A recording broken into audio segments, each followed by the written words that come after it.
Welcome everyone to the 7 Days Podcast. I am boy 123 Jim. Today on Thursday, we're gonna give you guys my WWE No Mercy predictions. I actually forgot about giving my predictions for No Mercy this Sunday, and we'll be talking about Raw and SmackDown as we go on. So please hit the like button, subscribe if you're new. Follow me on Twitter at boy123jim. Twitter link is always in the description box below. I did a Monday Night Raw and SmackDown Universe mode within the past couple of days this week. Go check that out. You know, I'm trying to grind all the way till Night of Champions pay-per-view, which will be uploaded on October 8th, which is a Sunday. The following week, 2K18 comes out. I plan to get the game early, so when it does release, you know, do gameplays, do what I normally did, you know, for the past 2 years, you know, like play around with it, you know, create an arena, create a star maybe, then I'll add a little my career with it, you know, play one match and then do a my career at the end of the video, and then, you know, I work on Universe Mode, try to get used to it, and then the following Monday, Universe Mode, I'll be building towards the Royal Rumble. Who'll be the one to go to WrestleMania this year? And this year, you know, the winning superstar of the Royal Rumble match, you know, if you're on Raw, you get to face the Universal Champ. If you're on SmackDown, you face the WWE Champion. See, Randy Orton won the Rumble last year, but he wasn't signed. His contract with SmackDown was up, so he wasn't signed. So he had to choose, you know. So he chose Raw, signed with Raw, and that's why he's on Monday nights. So stay tuned for all of that. For as far as Monday Night Raw, real life, this past Monday, Raw, it was okay. It was, you know, like a part of me was like, why is the crowd so, like it's loud here and there. I mean, at Payback, the San Jose crowd was way louder than Monday Night Raw this past Monday night, and then I saw a photo how half of the arena, like the other half, the side where the hard camera is, that side of the crowd is not packed at all. But SmackDown is worst. It is pitch black. Nobody's sitting there on that side. It's all that they basically did a TNA. Like I believe at a Bound for Glory at one point, TNA would only film, you know, film one side, but on the hard camera side, there's nobody there at all. You know, so I don't know. I don't know what's going on with WWE, but damn, they really need to. They really need to start. Don't know why my headphones turn off, but they really need to start doing something to get the audience back interested in WWE. I get it. There's other promotions, you know, New Japan and, you know, a Ring of Honor and Impact. You know, I get it. And more PWG and CCW and all this stuff. Walt Culture Pro Wrestling. I don't know if that's gonna go on after this bad, shocking news that the boys, the homies of World Culture, Adam, you know, Blampier and Pacini, King Ross is gone, and I believe Sam, who was the editor, I believe, you know, he's gone as well. I don't think Simon is gone, but also Jack the Jobber is gone as well. So no wonder I saw that new chick in Fast Count in the thumbnails. I don't watch Fast Count no more, but I do see like Jack in the thumbnails, but now it's like a lady there, so damn. I don't know what they're gonna do. I support them, but it's just gonna be difficult for me to watch World Culture. If Simon is still there with his here's why and his ups and downs, I'll be fine, you know. But if it's anyone else, dude, I can't. I'm not used to change that much, bro. I'm not. When it comes to things I really fucking love, I cannot handle change. I really don't. Like, it's perfect the way it is.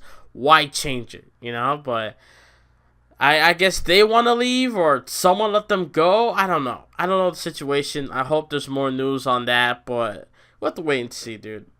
So all I can say is I wish them nothing but the best in their future endeavors. As far as Raw goes, I don't know. I mean, Roman Reigns cut a good promo, in my opinion. He cut a promo on John Cena. You know, brought up how Cena back in 2012, Cena was like, oh, Rock says he's never gonna leave, and then he leaves. I'm here, I've been here, all that stuff, building up to WrestleMania. I'm glad he brought that up, because we all said that Cena's basically Rock in the situation. Roman is John Cena at this point, like in 2012 today. So he brought that up. He brought up Alex Riley, which was a shocker. So that proves that there is something going on. Or maybe Roman Reigns is just being a internet goon. He's literally like going on the internet, looking up people talking about how there's a report that something happened between Cena and Riley, and he took that and he tried to put that on Raw. Maybe that's the reason why. I honestly don't think that Roman Reigns is actually telling us the truth that something did happen between Riley and Cena. I don't know, but still. So after that, Roman just said, yeah, I'll see you this Sunday, movie stars. He said that Cena wasn't there. Well, yeah, he wasn't there on Raw, but he was competing in Japan or China, somewhere. He was competing overseas, basically. And if he's still doing WWE work, then he never left. But if he's doing like movies and TV shows, non-WWE related, then that counts of him leaving. So that's how I look at it. Finn Balor and Bray Wyatt. Bray Wyatt took on Dustin Rhodes. Not even Goldust. It's Dustin Rhodes this time, which was interesting. It's like, whoa. Like, I watched the Attitude Era not too long ago, and I remember seeing Dustin Rhodes. He gave up this Goldust gimmick. He burned all his attire and everything, his jacket, the hair, and his whole outfit. He burned it all. And then he just became Dustin Rhodes, and then he started going all church and the holy gospel on us. Like, he just went left with that gimmick, So he came out, he had everything, Goldust theme song and all the gold lighting. Didn't have the dramatic effect, but he had the Goldust attire too. No face paint. Just him being Dustin Rhodes, but in a Goldust suit. And he comes out, he fights, And when I was thinking, I was like, dude, we haven't seen Dustin Rhodes since 1998, 1999. But then I also thought about, oh yeah, he did have a career as Dustin Rhodes in WCW. I really need to work on my fucking research. I really do.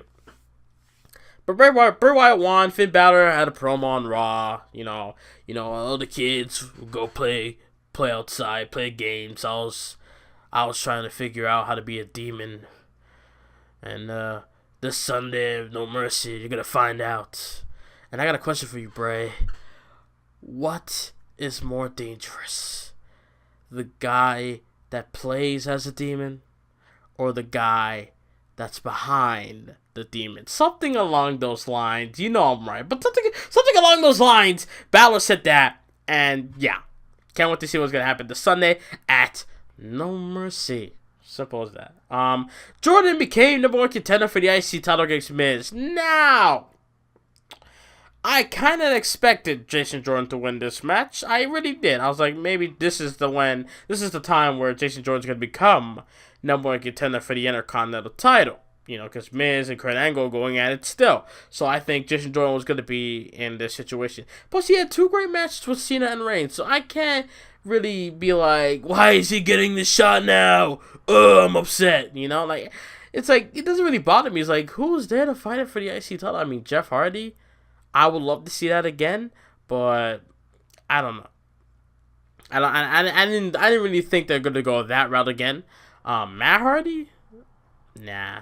They really need to do something with Matt Hardy. I get it. In WWE land, Matt Hardy is nothing compared to Jeff Hardy. Jeff Hardy is king compared to Matt Hardy. But as we move on in the years of them being gone, and then what Matt Hardy was able to do, I honestly think that broken gimmick will make Matt Hardy a big star, a main event star. because before he went to WWE, before he left TNA, he was in that gimmick 100%. There was no interview where he was not in that gimmick. There was no interview where he broke kayfabe. Not one. Even with Brian freaking Zane from Wrestling with Regret, that I love watching so much, never broke kayfabe. Never. With Wall Culture, never. Other interviews, I'm pretty sure with Sam Roberts or Chris Jericho on his I Am Jericho or whatever podcast, whatever Jericho's podcast name is, whatever, right? Like, never broke character. He's always been, yes, delete, and then doing the teeth thing, all that stuff, But yeah, I think if Matt Hardy, once he gets that gimmick, bro, he's good to go, As far as this whole thing with TNA, there's always a problem.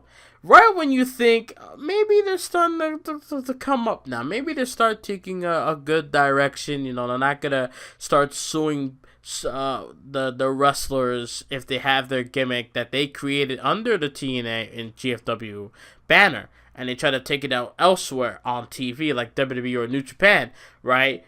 They're not gonna try to sue them and stuff like that, like they did to the Hardys, right?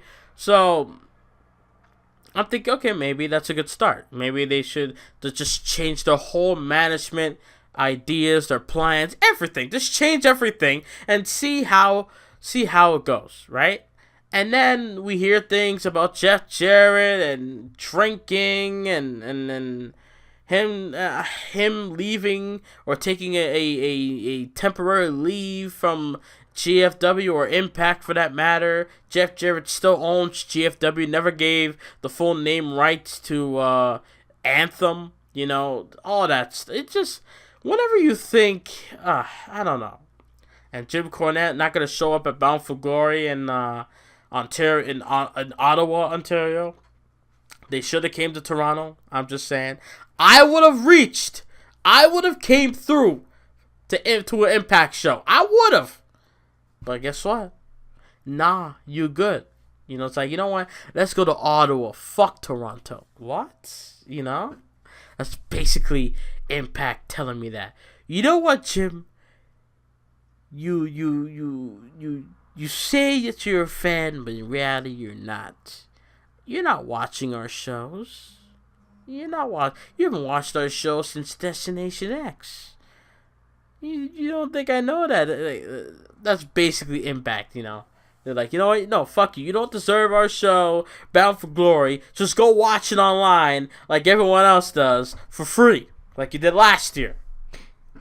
But anyways, dude, I watched NXT as well this week. Dude, I watched NXT yesterday, and honestly, dude, bro, great episode. Great episode.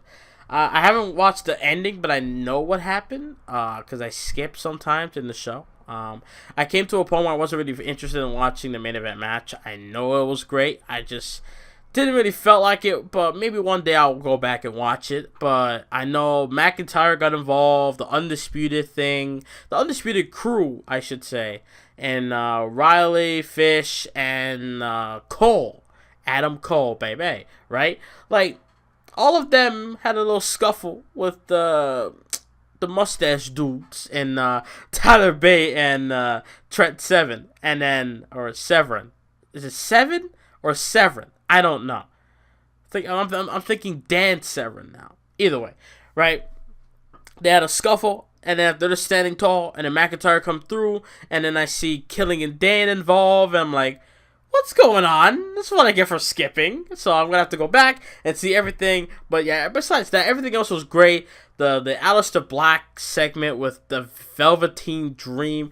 Have I ever told you I love the Velveteen Dream now? I mean, this guy.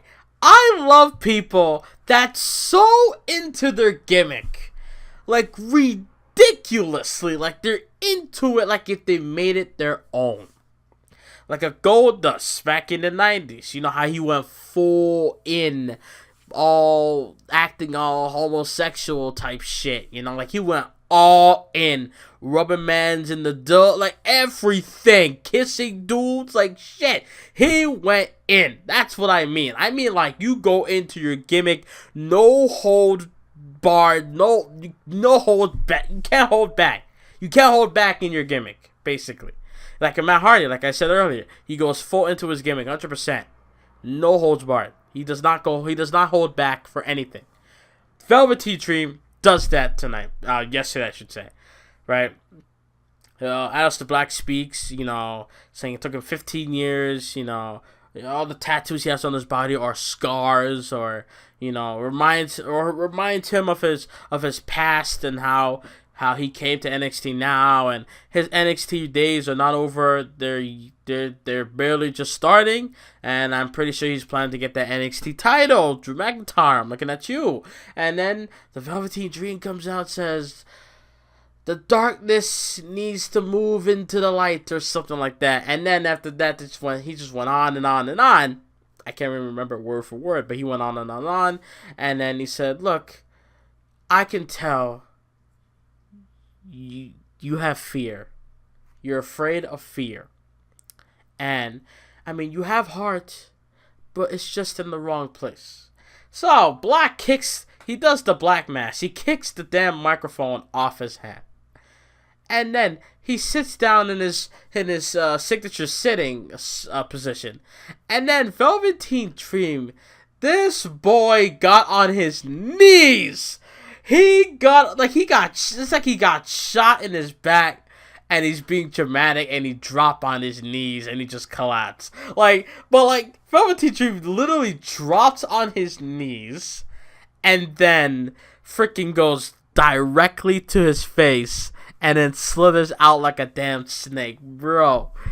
It was a beautiful scene. The crowd went nuts. Like, they thought he was on that Metro tip, if you know what I mean. Like, they thought he was gonna go full in, but he just went to his face and then backed out. That's basically it. But that was just great. Like, the crowd made it phenomenal, and that segment was just great overall, dude. I did not see my boys, forgot their names. The hype group, the hype team. They are hyper than the Hype Bros. The team. I can't remember the name right now. Damn it. Street Profits. There you go. I literally just thought of the logo in my head, and I just saw it. There we go. Street Profits. Like, I haven't seen them tonight or yesterday, so hopefully next week. I love the Street Profits. I need me some Street Profits. Let my boy have his own little cup, his little NXT cup, beyond that lean, Yeah, anything else on Raw? I mean, nothing much. I mean, Bayley came back, which I was shocked. I didn't think she would come back, even though Raw was in her hometown. I did not think that at all, right? She came back. She helped Sasha Banks and Alexa Bliss take out Nia Jax. And then they took out Alexa Bliss because Alexa Bliss trying to, ruin their moment, I guess. I don't know. And then, suddenly, Bayley is in the damn championship match. I literally tweeted the second Bayley came out.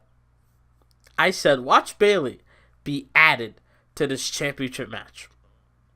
I literally tweeted, I'm not going to say word for word, but I know I tweeted along the lines, don't tell me Bayley is going to be in the championship match.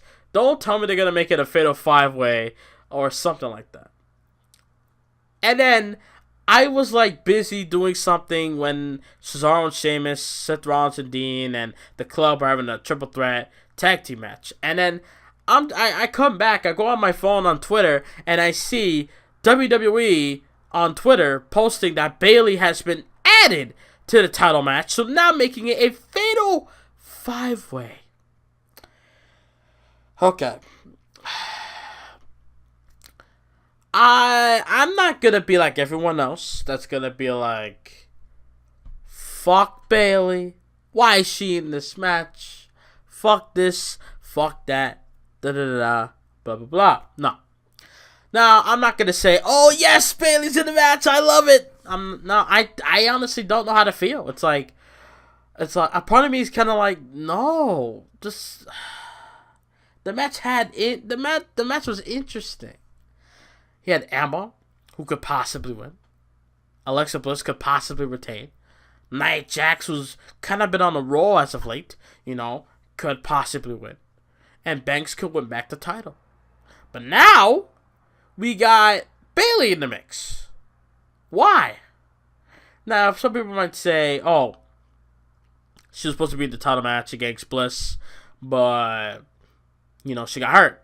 Fair enough, But I honestly think she should have at least had 1 or 2 matches. I mean, look at Sasha Banks. She was supposed to have a rematch for the championship because she technically defeated Alexa Bliss back at Great Balls of Fire via countout or disqualification.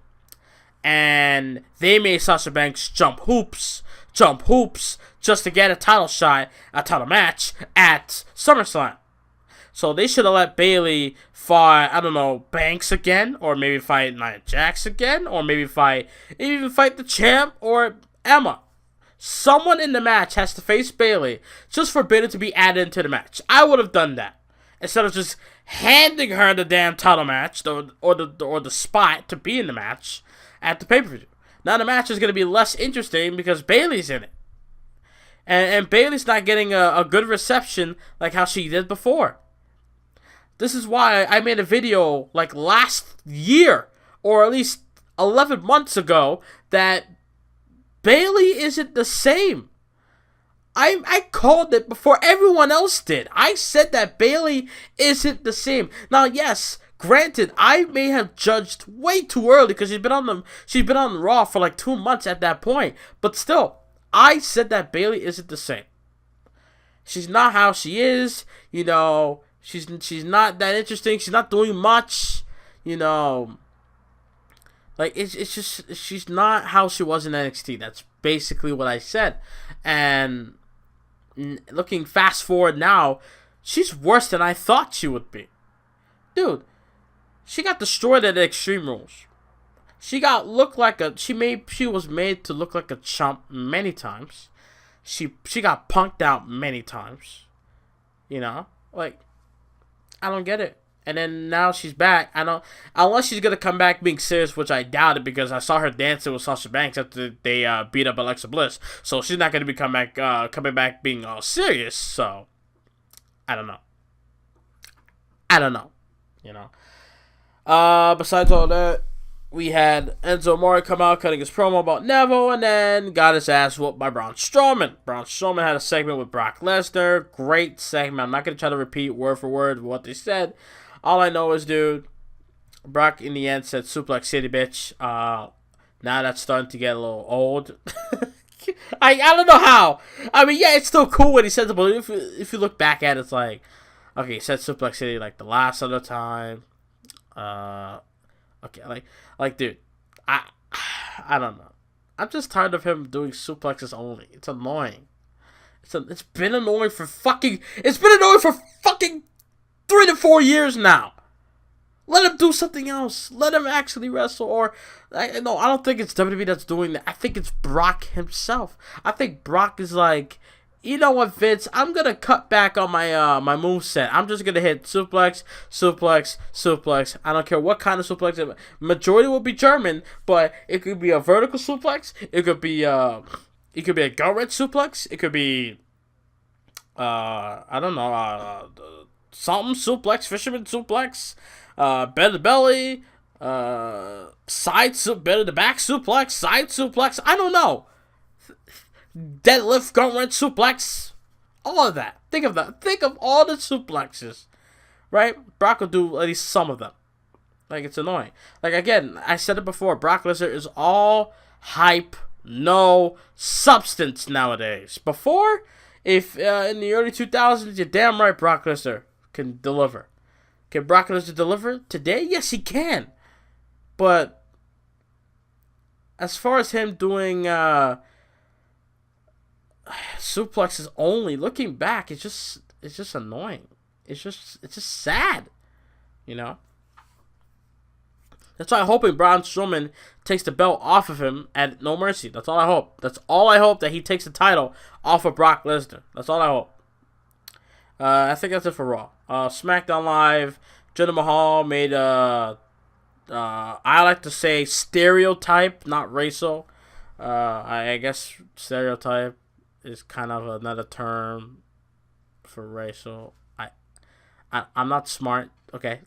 I'm not. When it comes to shit like this, I don't know. You know, it's like I think stereotypes is just lighter. When people say racial, it's like, oh man, like, oh shit, you know.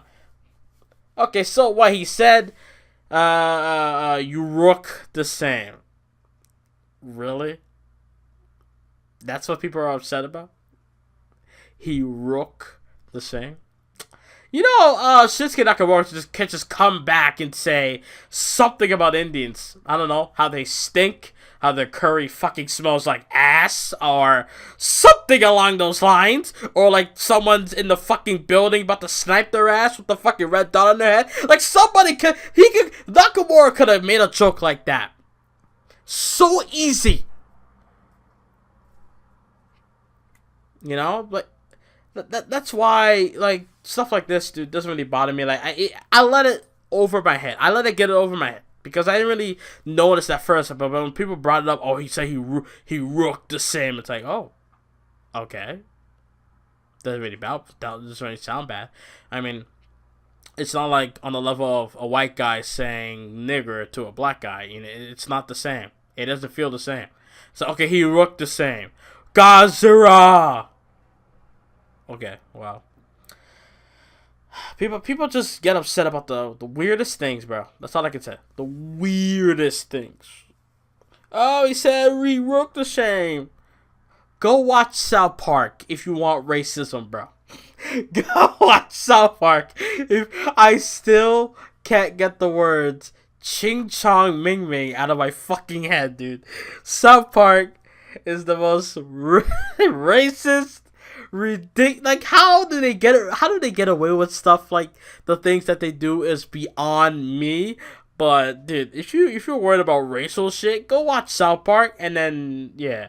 And then we have this random reporter, but they'll be like, oh, let me know about this whole racial thing on SmackDown. It's like, stay in your fucking lane. This is wrestling. He said that just to get heat. He's not being legit. He's not saying, oh, you hate Japanese people.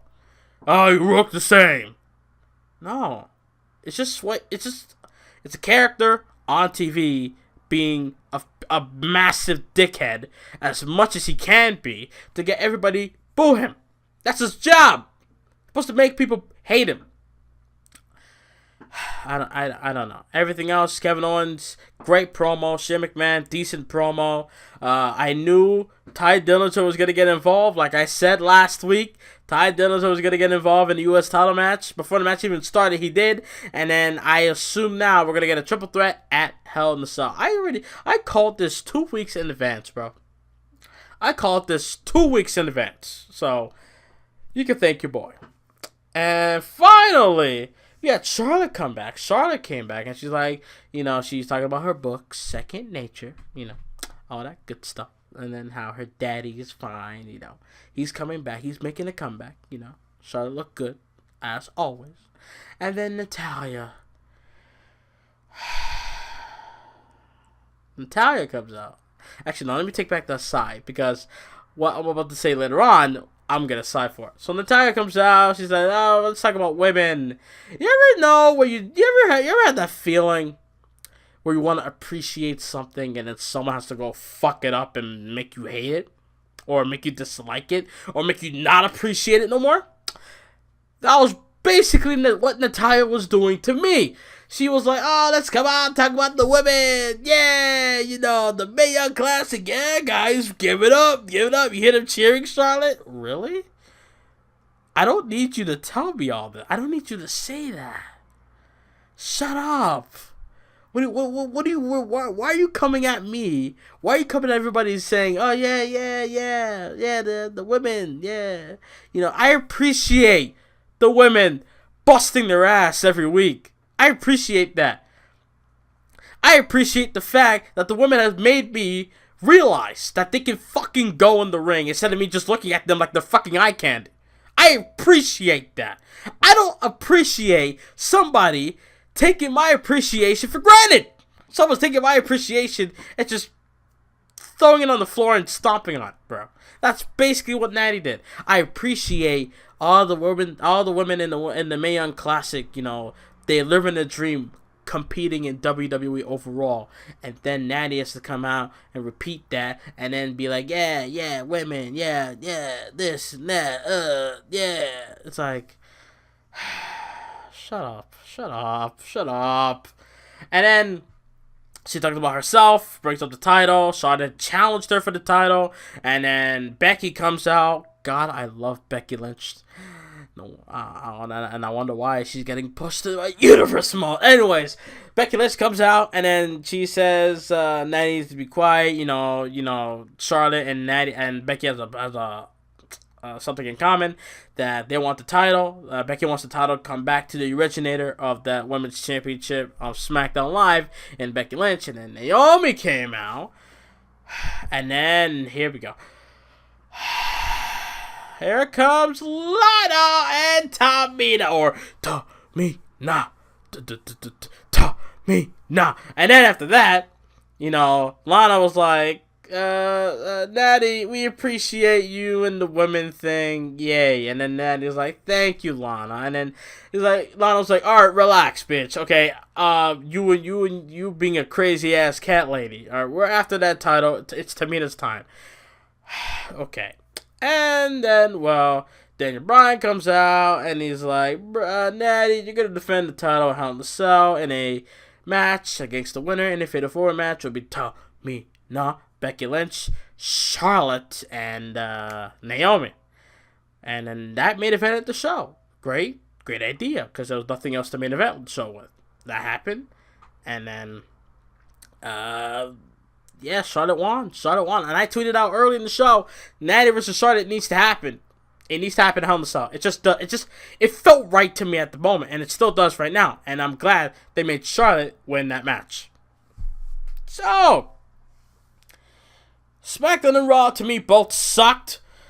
And I don't mean suck like god-awful 100%. I mean 50% sucked.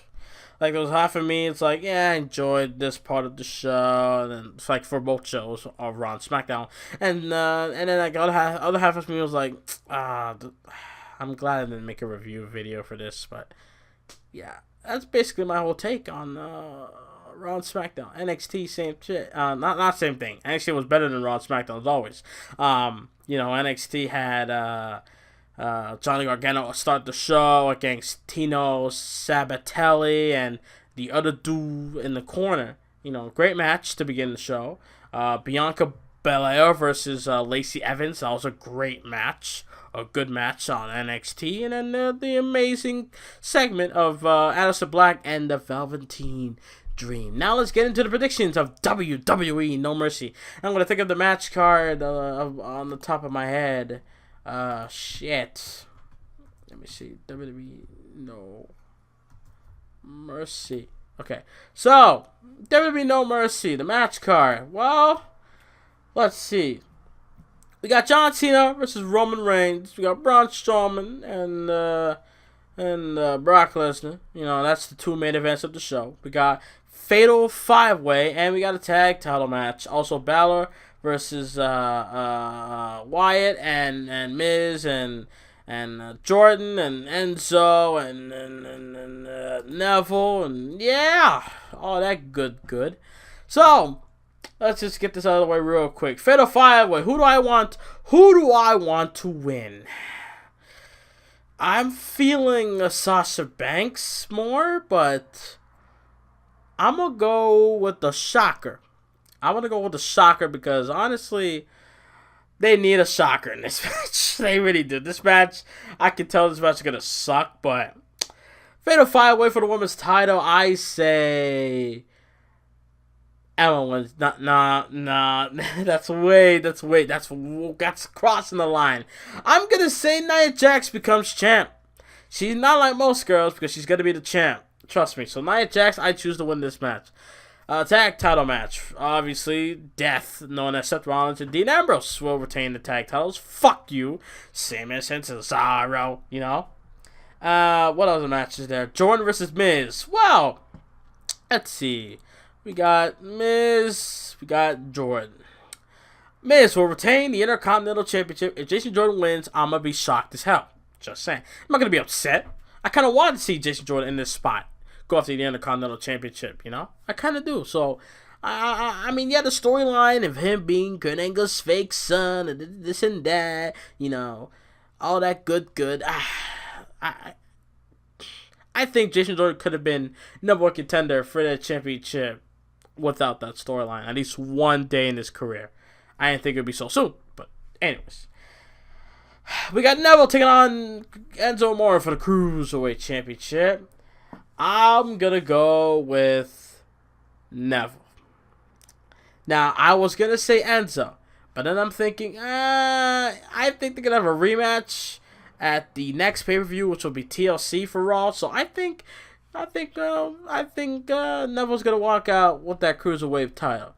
Balor versus Wyatt. Now, I'm not going to say, does anyone cares? I'm just going to say, I do want to see this match, mainly because I get Bray Wyatt's point, you know, in storyline-wise, you know, Bray Wyatt sees Finn Balor as, like, if Balor was in the Demon, he's a different person, you know, but if Balor was just Balor, you know, maybe he wouldn't be able to, be on the same level as Bray Wyatt. I don't know, right? So, let's see. I'm going to go with Wyatt on this one. I want to say Balor, but I'm going to go with Wyatt because Wyatt needs to win. Why? I don't know why. He just needs to win because Balor can do...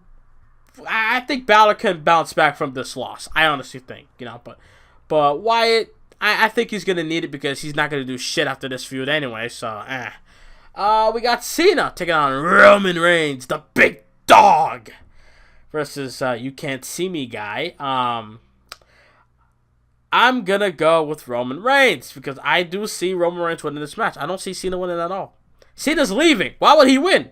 He's leaving after this pay-per-view. So why would he win this match? It makes no sense to me. So, I'm just saying. So the big dog will win this match. And now we got the main event. This better be the main event because I'll be damned if it's not.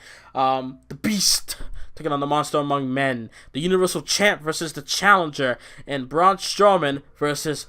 how does Paul Heyman do it again? Oh, Brock Lesnar, or something like that. Brock Lesnar versus Braun Strowman, Universal title at No Mercy. Now, I want Braun Strowman to win the damn title, just so Brock Lesnar can go to Canada, you know, the great nation that I live in so much, and I love so much. He goes back home, he chills, he hunts, he kills, right? But he does not have that WWE Universal title around his waist. He doesn't have the Universal Gold around his waist. Simple as that. Braun Strowman will be champ. He'll be dominant for the next couple of months, for the rest of the year. And then when he gets to the Royal Rumble, Brock Lesnar comes back and says, I want my rematch, bitch. Alright? You're going to go to Suplex City, bitch. You know, all that stuff. Now, some people might be like, oh, but what about Balor? Maybe Balor gets his rematch during Braun Strowman being champion. I don't know. That could work. That could work. Balor could get his rematch if Braun Strowman becomes champion. He could face Braun Strowman at TLC. Just build, I don't know, how are you going to build Balor up after that loss to Bray Wyatt? Simple. Just let him win a number one contenders match. Or let him come out and be like, I never got my rematch. Where my rematch at? Come on. I want it now. You know, like, I don't know, something. So that is my predictions for No Mercy. Very short because I don't need to go in full depth because there's no point. I don't really have any big ass thoughts about this. I nearly forgot to do this prediction. So, yeah. So, Neville, Miz, Wyatt, Roman, Nia, Seth and Dean, and Braun Strowman to be my picks for No Mercy. So what do you guys think of WWE No Mercy predictions? Do you think I'm right? Do you think I'm wrong? What are your predictions? Leave your comments down below. What do you guys think about my thoughts about Jinder Mahal with his racist comment and all that good stuff? And my fucking laptop is going off right now. I don't know why, but yeah, leave your comments down below, leave a like, subscribe, and I am out. Later.